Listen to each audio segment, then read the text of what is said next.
1388 number حدیث پاک ہے۔ حضرت عائشہ صدیقہ رضی اللہ تعالی عنہا راویہ ہیں، کہتی ہیں کہ ایک مرد نے نبی کریم صلی اللہ علیہ وسلم سے عرض کی کہ بے شک میری ماں اچانک فوت ہو گئی اور میرا اس کے متعلق گمان ہے کہ اگر وہ بات کرتی تو کچھ صدقہ کرتی، پس کیا اس کو اجر ملے گا اگر میں اس کی طرف سے صدقہ کر دوں؟ تو آپ نے ارشاد فرمایا کہ ہاں۔ تو ذرا ہمارے بھائی بہن ذرا غور سے سنیں، خصوصاً جو بخاری کی حدیثوں کو بہت زیادہ فوقیت دیتے ہیں وہ بھی ذرا غور سے سنیں کہ اس میں ایصال ثواب کا بہترین ثبوت ہے۔ یہ جو کہا جاتا ہے کہ جی زندوں کے عمل کا مردوں کو فائدہ نہیں پہنچتا، وہ جو مر گیا بس وہ اپنے اعمال کے ساتھ گیا، زندے کے عمل سے کیسے فائدہ پہنچے گا؟ کہ آپ زیادہ جانتے ہیں کہ اللہ کے نبی زیادہ جانتے ہیں؟ یہ آپ نے خود نبی کریم صلی اللہ علیہ وسلم سے اس کے بارے میں کوئی تعلیم حاصل کی ہے کہ اور سرکار نے منع فرمایا ہو؟ اگر نہیں تو پھر آئیے اس حدیث کو غور سے دیکھیں۔ پہلی بات تو یہ کہ صحابہ کا آ کر کویسچن کرنا یہ بات ثابت کرتا ہے کہ انہوں نے اس مسئلے کو واضح طور پہ سرکار سے پوچھا، کیونکہ ان کے دل میں بھی ایک ڈاؤٹ تھا، ایک شبہ تھا، یا ایک کلیئرنس نہیں تھی کہ عمل میں کروں اور ثواب میری والدہ کو پہنچ جائے، کیا ایسا ہو سکتا ہے؟ رحمت کونین صلی اللہ علیہ وسلم نے واضح طور پر فرمایا کہ بالکل ہو سکتا ہے۔ تو لہٰذا یہی جو مسلمانوں کی ایک میجورٹی ہے کہ وہ ایصال ثواب کا اہتمام کرتی ہے، اس کی دلیل اسی طرح کی حدیثیں ہیں، اور میں مزید بھی حدیثیں آپ کو عرض کر دیتا ہوں۔ تو یہاں اب کچھ حدیثیں ذرا ایصال ثواب کے بارے میں سماعت فرما لیں۔ ایک حدیث تو ابھی آئی کہ صحابی نے عرض کیا رسول اللہ میں صدقہ کروں ثواب والدہ کو پہنچے گا؟ تو یہ بار بار میں جملہ کہتا ہوں، سب بھائی بہن غور سے سنیں کہ زندوں کے اعمال کا بدلہ اللہ تعالیٰ مردوں کو دیتا ہے۔ یہ غلط خیال ہے کہ جو مر گیا بس اس کا اعمال ختم، اب اسے کوئی فائدہ نہیں ہوگا زندوں کے اعمال سے۔ کیوں نہیں ہوگا بھائی؟ بالکل ہوگا۔ شاید آپ کے مردے کو نہ ہو، آپ اگر نہ کرنا چاہیں نہ کریں، لیکن دیگر مسلمانوں کو منع نہ کریں جو اپنے طرز عمل سے اپنے ماں باپ، اپنے بھائی بہن، اپنے ماموں چچا، پھوپھی تایا اور دیگر رشتہ داروں کے لیے راحت کا سامان کر رہے ہوں، درجات کی بلندی کا سامان کر رہے ہوں، عذابات قبر کے دور ہونے، قبر میں جنت کی نعمتوں کے حصول کا سامان کر رہے ہوں، انہیں کم از کم نہ روکے، وہ بالکل جائز کر رہے ہیں۔ مزید دلیل دیکھیے، حضرت ابن عباس رضی اللہ تعالیٰ عنہ بیان کرتے ہیں کہ حضرت سعد بن عبادہ رضی اللہ تعالیٰ عنہ کی والدہ کا انتقال ہوا، وہ اس وقت وہاں موجود نہیں تھے۔ پھر وہ نبی کریم صلی اللہ علیہ وسلم کے پاس آئے اور عرض کیا صلی اللہ صلی اللہ علیہ وسلم میری والدہ کا انتقال ہو گیا اور میں اس وقت موجود نہیں تھا، اگر میں ان کی طرف سے کچھ صدقہ کر لوں تو کیا ان کو اس سے نفع پہنچے گا؟ دیکھیں کویسچن اللہ نے ان سے نکلوائے ہیں، میں تو کہتا ہوں کہ صحیح بات ہے، ان کے دل میں خیال ڈالا، اور بالکل وہ کویسچن جو آج لوگوں کے ذہن میں پیدا ہوتا ہے کہ بھی کان عمل ہم کریں کیا ان کو ثواب پہنچے گا؟ اب نبی نے کیا جواب دیا؟ آپ نے فرمایا کہ ہاں۔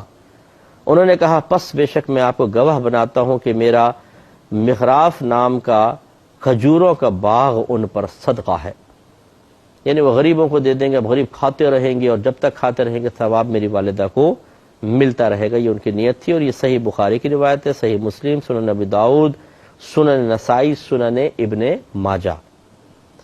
حضرت عبداللہ بن عباس رضی اللہ تعالیٰ عنہ بیان کرتے ہیں کہ حضرت فضل بن عباس سواری پر رسول اللہ صلی اللہ علیہ وسلم کے پیچھے بیٹھے ہوئے تھے کہ قبیلہ خثعم کی ایک عورت آئی تو حضرت فضل ان کی طرف دیکھنے لگے اور وہ عورت حضرت فضل کی طرف دیکھنے لگی۔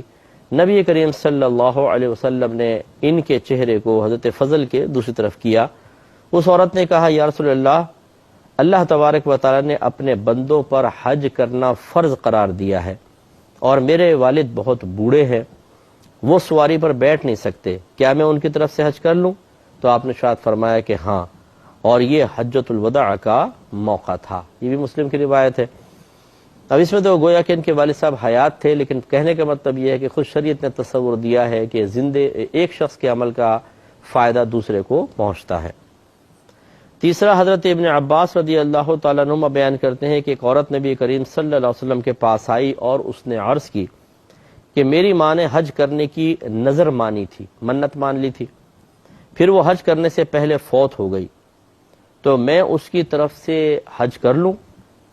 نبی کریم صلی اللہ علیہ وسلم نے فرمایا کہ ہاں تم اس کی طرف سے حج کرو۔ پھر پوچھا، دیکھ کتنا پیارا کویسچن، یہ بتاؤ کہ اگر تمہاری ماں پر قرض ہوتا تو کیا تم اس کا قرض ادا کرتی؟ انہوں نے کہا جی ہاں۔ فرمایا تو پس پھر تم اللہ تعالیٰ کا قرض بھی ادا کرو، کیونکہ اللہ تعالیٰ اس کا زیادہ حقدار ہے کہ اس سے کیا ہوا وعدہ پورا کیا جائے۔ تو لہذا جب وہ مسلمان فوت ہوئی ہیں، ان کی یعنی ایک عورت مسلمان مری ہے، تو اس کو گویا کہ اس نے کلمہ پڑھ کے اللہ سے وعدہ کر لیا کہ میں تیری اطاعت کروں گی اور فرض کردہ چیزوں کو پورا کروں گی، تو ان کے وعدے کو پورا کیا جائے۔ اس سے معلوم ہوا کہ مرنے والا اگر کوئی عمل میں کوتاہی کر کے چلا جاتا ہے اور زندہ اس کو تدارک کرنا چاہیں تو یہ بھی ممکن ہے، علم ہونا چاہیے۔ صحیح مسلم کی روایت ہے کہ حضرت عائشہ صدیقہ رضی اللہ تعالیٰ عنہ بیان کرتی ہیں کہ رسول اللہ صلی اللہ علیہ وسلم نے ایک سینگ والے مینڈھے کو لانے کا حکم دیا۔ وہ مینڈھا لایا گیا تاکہ آپ اس کی قربانی کریں۔ پھر آپ نے فرمایا کہ عائشہ چھری لاؤ، پھر فرمایا اس چھری کو پتھر سے تیز کرو۔ انہوں نے اس چھری کی دھار کو تیز کیا، پھر آپ علیہ السلام نے اس چھری کو پکڑ کر اس مینڈھے کو گرایا، پھر اس کو ذبح کرنے لگے۔ پھر یہ دعا کی، بسم اللہ، اے اللہ اس کو محمد، آل محمد اور امت محمد کی طرف سے قبول فرما، پھر اس کو قربان کر دیا۔ تو اب یہاں پر علماء فرماتے ہیں کہ دو اس کی صورتیں، دو تعویلات ہو سکتی ہیں۔ ایک تو یہ کہ نبی کریم صلی اللہ علیہ وسلم کا خاصہ تھا کہ ایک ہی جانور پوری امت کی طرف سے کافی ہو گیا، سب کی طرف سے قربانی ہو گئی۔ حالانکہ عام آدمی جو ہوتا ہے وہ ایک بکرا ایک کی طرف سے کر سکتا ہے، اگر ہم دوسرے کو شریک کر لیں تو کسی کی بھی قربانی نہیں ہوگی، تو یہ سرکار کا کمال ہے۔ اور یا پھر یہ مراد ہے کہ قربانی تو سرکار نے اپنی طرف سے کی تھی، لیکن اس کا ثواب تمام لوگوں تک پہنچ جائے۔ اور علماء نے چونکہ اس کو ایصال ثواب کی دلیل کے طور پہ لکھا ہے، لہذا یہی والی تعویل زیادہ مناسب ہے کہ ہم یوں کہیں کہ مینڈھا تو سرکار نے اپنی طرف سے کیا تھا، لیکن نیت یہ ظاہر فرما رہے ہیں کہ اللہ تعالیٰ اس کا ثواب مجھے بھی ملے، میری اولاد کو ملے اور پوری امت تک پہنچ جائے۔ تو اور بہت ساری اس میں روایات ہیں، بہرحال تو میں اسی پر اکتفا کرتا ہوں۔ تو کوشش کیجئے کہ اپنے مردوں کے لیے ایصال ثواب کا اہتمام کریں۔ آج کل ہمارے موجودہ دور میں بہت سارے اس کے طریقے ہیں، کچھ بزرگوں کے لیے ہم کرتے ہیں ایصال ثواب کا اہتمام ہوتا ہے، اور کچھ عام لوگوں کے لیے ہوتا ہے۔ جو بزرگوں کے لیے ہے اس میں ایک تو سالانہ عرس ہوتا ہے۔ عرس کا مطلب یہ ہوتا ہے کہ جہاں پر بزرگ مدفون ہے وہاں کچھ لوگ جمع ہو جائیں اور وہاں پر اللہ تبارک و تعالیٰ کا ذکر کریں، قرآن مجید وغیرہ پڑھیں اور ان کا اس کا ثواب ان کو بخش دیں اور پھر وہ چلے جائیں۔ تو یہ ایک عرس کی حقیقت ہے، سمجھ لیجئے۔ باقی جو خرافات ہوتی ہیں، غلط کام کرتے ہیں، وہ لوگوں پر وبال ہے، اس کے کوئی تائید نہیں کرے گا۔ لیکن اس میں تو کسی کو انکار نہیں ہو سکتا کہ کسی جگہ صاحب مزار جہاں پر اللہ کی رحمتوں کا نزول ہو رہا ہے، نیک بندہ مدفون ہو تو رحمتیں نازل ہوتی ہیں، وہاں پر آنا کوئی گناہ نہیں ہے، قرآن پڑھنا کوئی گناہ نہیں ہے، اور ذکر الہی کرنا اور پھر بعد میں ان کو ایصال ثواب کر کے چلے جانا، اس میں کوئی خرابی نہیں ہے۔ بلکہ ہم نے دیکھا ہے کہ انفرادی طور پہ جو شخص عبادت نہیں کر پاتا، بعض اوقات اس طرح کی گیدرنگ میں آ کر وہ بھی عبادت کرنے لگ جاتا ہے۔ تو اجتماعیت کی اپنی ہی ایک برکت ہوتی ہے۔ تو خلاصہ کلام یہ ہے کہ اگر عرس کرنا چاہیں تو اس طریقے سے کر سکتے ہیں۔ اب اس پہ کھانا وغیرہ بھی ہوتا ہے کہ کھانا پکا کے غریبوں میں تقسیم کیا جاتا ہے، اور اس کو ادباً نظر یا نیاز سے تعبیر کرتے ہیں۔ بعض لوگ کہتے ہیں جی نیاز کھانا حرام ہے۔ بھئی دلیل کیا ہے آپ کے پاس؟ وہ کہتے ہیں کہ دیکھیں اللہ نے فرمایا قرآن عظیم میں کہ وما اہل بہ لغیر اللہ، کہ وہ چیز بھی تم پر حرام ہے جس پر غیر اللہ کا نام پکارا گیا ہو۔ ہم یہ کہتے ہیں کہ یہاں پر ما آیا ہے، وما وما وما اہل بہ لغیر اللہ، اور وہ بھی حرام ہے کہ جس پر غیر اللہ کا نام پکارا گیا ہو۔ یہاں ما سے مراد کیا ہے؟ تو اکثر مفسرین نے فرمایا کہ ما سے مراد جانور ہے، ذبیحہ ہے، جس پر بوقت ذبح غیر اللہ کا نام پکارا گیا ہو۔ جیسے کفار زمانے رسول جو تھے وہ اسی طرح کرتے تھے کہ جانور کو لٹایا اور کہتے تھے لات کے نام پر، اور گلا کاٹ دیا، عزا کے نام پر، منات کے نام پر۔ تو یہ چونکہ بوقت ذبح غیر اللہ کا نام لیا ہے، یہ جانور مردار تھا، اس سے منع کیا گیا۔